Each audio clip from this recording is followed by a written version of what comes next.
নমস্কার, কেমন আছেন সবাই? আমি সঞ্চিতা। আজকে দারুণ সুন্দর একটি মিষ্টি আইটেম দেখাতে এসেছি। সেটা হচ্ছে লিচুর ফিরনি। আমি প্রথমে নিয়ে নিলাম একটি বাটি, এর মধ্যে দিয়ে দিলাম এই চামচের এই 2.5 চামচ মতো গোবিন্দভোগ চাল। এই চালটা ভালো করে ধুয়ে আমি একটু দুধ দিয়ে বেটে নেব। আর বেশ কিছু লিচু আমি নিয়ে নিয়েছি। এই লিচুগুলো ছাড়িয়ে আমি এর বীজটা ফেলে এরকম টুকরো টুকরো করে কেটে নেব। এইভাবে ছোট ছোট করে পুরো কেটে নেব। আমি এইভাবে সব লিচুগুলো কেটে নিয়েছি। এবার গ্যাস জ্বালিয়ে একটা বাটি বসিয়ে নিলাম, দিয়ে দিলাম অল্প জল আর পরিমাণ মতন একটু চিনি,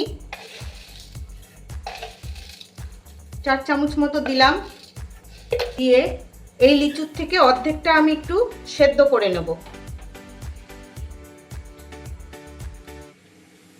গুলো পাশের গ্যাসে সেদ্ধ হতে বসিয়ে দিলাম। আর এই গ্যাসে একটা কড়াই বসিয়ে দিলাম। কড়াইয়ে অল্প ঘি দিয়ে দিচ্ছি।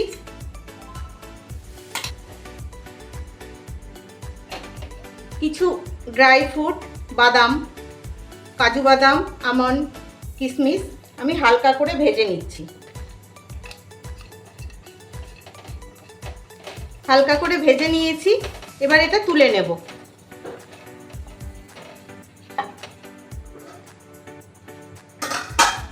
এবার এই কড়াইয়ে দিয়ে দেব আমি দুধ।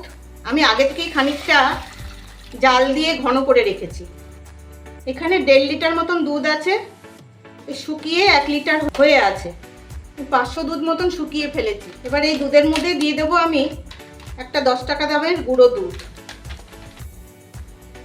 ফিরনিতে খোয়া ক্ষীরই দেওয়া হয়, সব সময় তো খোয়া ক্ষীর হাতের কাছে থাকে না, তাই তার বদলে এই গুঁড়ো দুধ দিলে মোটামুটি একই রকমই খেতে লাগে।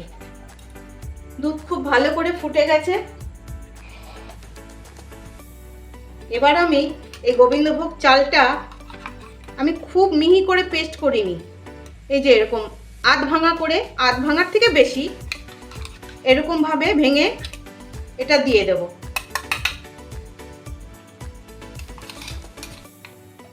চালটা ততক্ষণ সেদ্ধ হবে। কটা কাজু বাদামও পেস্ট করে দিয়ে দেব। খুব মিহি পেস্ট করলাম না, এইভাবে পেস্ট করে দিয়ে দিচ্ছি। বাটিটাও একটু দুধ দিয়ে ধুয়ে দিয়ে দিলাম। খুব সুন্দর ঘন হয়ে গেছে। আর যে দানা দানা চালগুলো ছিল এগুলোও খুব ভালো সেদ্ধ হয়ে গেছে।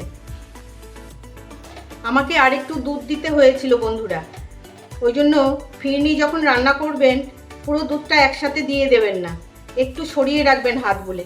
কারণ এই ফিরনি বা পায়েস জাতীয় কিছু রান্না করলে খুব তাড়াতাড়ি দুধ শুকিয়ে গেলে দুধ অ্যাড করতে হয়। এবার এর মধ্যে দিয়ে দেবো কিছুটা বাতাসা। একটু অল্প দেবেন, কারণ লিচু আমি চিনি দিয়ে জাল দিয়েছি, ওটাও এর মধ্যে পড়বে। এবার দেব এর মধ্যে অল্প একটু কনডেন্স মিল্ক। এটা যদিও অপশনাল, এটা আমার ঘরে ছিল, আমি তাই 2 চামচ দিয়ে দিলাম।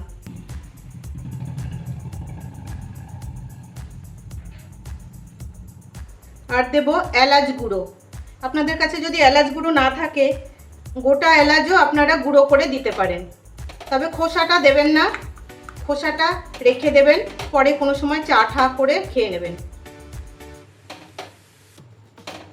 বন্ধুরা, আমার রান্না যদি আপনাদের ভালো লেগে থাকে, তবে যদি ইউটিউব থেকে দেখেন একটা সাবস্ক্রাইব করে দেবেন।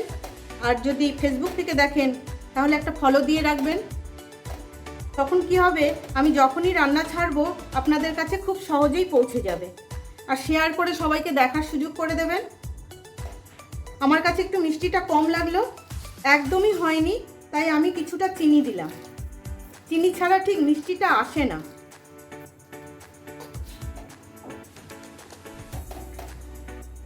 এবার আরেকটু ফুটিয়ে, আর ঘন করব না, কারণ ঠান্ডা হলে আরও ঘন হয়ে যাবে। যথেষ্ট ঘন হয়েছে। এবার আমি গ্যাস অফ করে এটাকে আগে ঠান্ডা। ফিরনিটা বেশ ঠান্ডা হয়ে গেছে, আর গরম নেই। এবার আমি এর মধ্যে সেদ্ধ করে রাখা লিচুটা দেব, রসটাও দিয়ে দিলাম, এই ভাজা বাদামগুলোও দিয়ে দেব, দিয়ে আর একটু গ্যাস জ্বালিয়ে একটু উষ্ণ করে নেব। না, উষ্ণই আছে, আর গ্যাস জ্বালাবো না। এবারে যে লিচুটা আমি সেদ্ধ করিনি সেই লিচুটাও দিয়ে দেব। লিচুর ফ্লেভারটা খুব ভালো আসবে।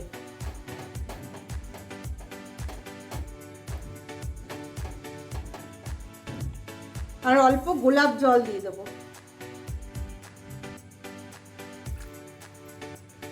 এত দারুণ লাগছে না।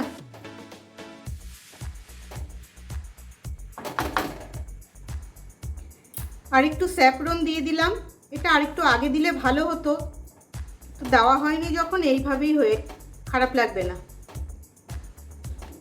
হালকা গরম আছে তো, এই যে রং ছাড়তে শুরু করেছে। তৈরি হয়ে গেল লিচুর ফিরনি। কেমন লাগলো জানাবেন, ভালো লাগলে কিন্তু অবশ্যই জানাবেন, আর আমার পাশে থাকবেন। তবে আজকের মতন আসি, ভালো থাকবেন সবাই।